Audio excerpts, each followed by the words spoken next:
Well, off the back of a week where the Indigenous Voice to Parliament was front and centre, but also slipping in support according to the polls, the No campaign has officially launched today with a 6-member committee called Recognise a Better Way. The members include leading Indigenous voices, Senator Jacinta Nampijinpa-Price and Warren Mundine, as well as former Nationals leader John Anderson. John joins me now. John Anderson, thank you so much for coming on the program tonight. And tell us, what is Recognise a Better Way's alternate proposal to recognise Aboriginal people in Australia? Aboriginal people have been asking for recognition. I think that's reasonable. I'm quite deeply invested in trying to secure better outcomes for Aboriginal people. My family have been intermessed with Aboriginal communities now since the 1820s in New South Wales, including with Warren Mundine's family. But this is not the right way to do it. And I'm keen to support 4 outstanding Aboriginals, 3 of whom I've known for a very long time and have the utmost respect for. The other I don't personally know, because they can see that this is not going to work well for Australia. It's not going to work well for Indigenous people. A better way would include a mechanism for recognising the First Nations people, if you like, that is not singling them out in the Constitution, the dry and dusty document that establishes we all have exactly the same rights, no more, no less, as Australians. Secondly, we need to do something to actually facilitate Aboriginals developing an economic life and future for themselves out of the lands and the assets that one way or another have been secured for them, one way or another. And thirdly, Aboriginal people themselves talk about the fact that they were 600 nations. As one who represented many Aboriginal communities, they are extraordinarily diverse. That's a good thing. But they will have very different views on one side of town to the other on what their particular future should be. You need a bottoms-up, not an elite from the top driven down way of ensuring that their voice is heard. Democracy is not a bad way of doing it. There are 11 of them in the federal parliament at the moment, which is terrific. Wonderful. But from the grassroots up, they were put there by voters. Indeed, indeed. And yet, we see the Prime Minister saying, well, they're going to implement the Uluru Statement in full, and that includes not just a voice, but treaty, and they say what's called truth-telling.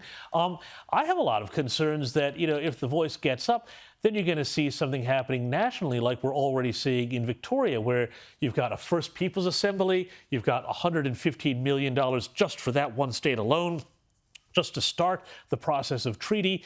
I mean, isn't this something, too, that people need to worry about, that even if they like on some sort of symbolic idea level the voice, what flows from that and the rest of the Uluru Statement is really quite radical, no matter how modest the Prime Minister and his ministers try and make it out to be otherwise.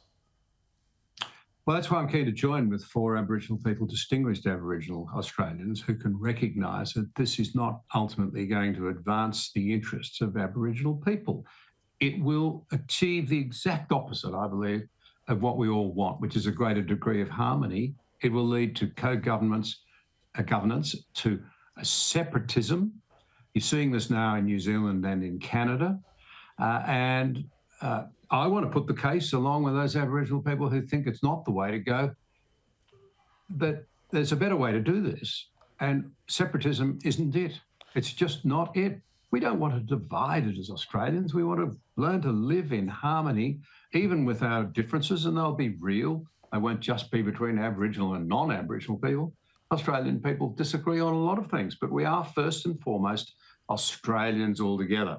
We have enough enemies, enough global challenges bearing in from outside to ensure that surely we recognise we need to be focusing on unity and cooperation internally, not separatism.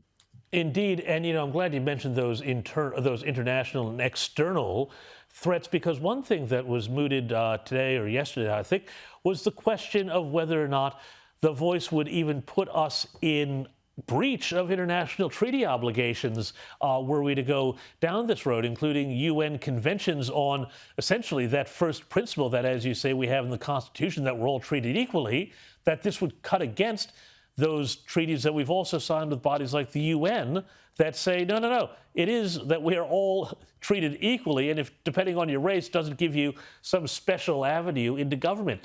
Talk us through that a bit. Well, it's a very, very important principle. And as much as anything else, it's the reason that I am supporting the no case. We should not entrench in our constitution a permanent arrangement for a select group of people. Nobody should be above the constitution, above the law or the constitution. Nobody should be below it. The common law should apply to all, from the occupant of the lodge to the saddest individual facing the greatest challenges of all in the country. That doesn't stop us helping those who have challenges or difficulties or whatever, but we should not entrench it. And here's the rub. We are signatories.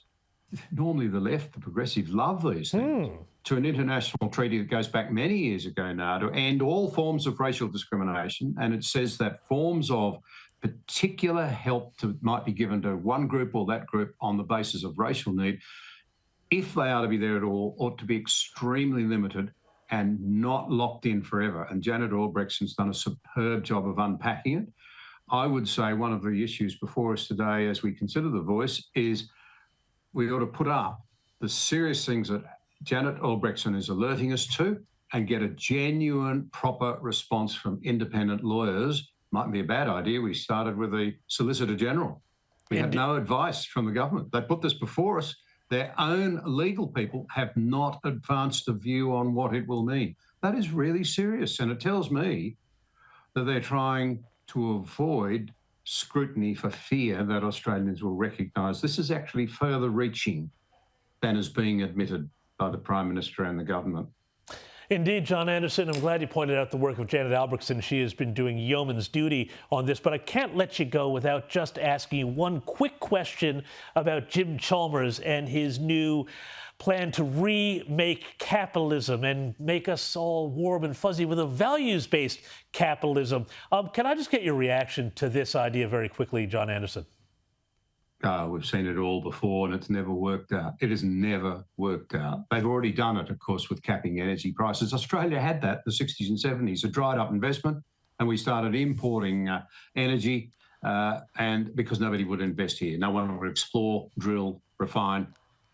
We've done it before. Why won't we learn the lessons of history? You prosper when proper capitalism and proper free enterprise, and there's a few questions there, bit of crony capitalism around now, but when the system works properly, and the profit motive works, and we all benefit.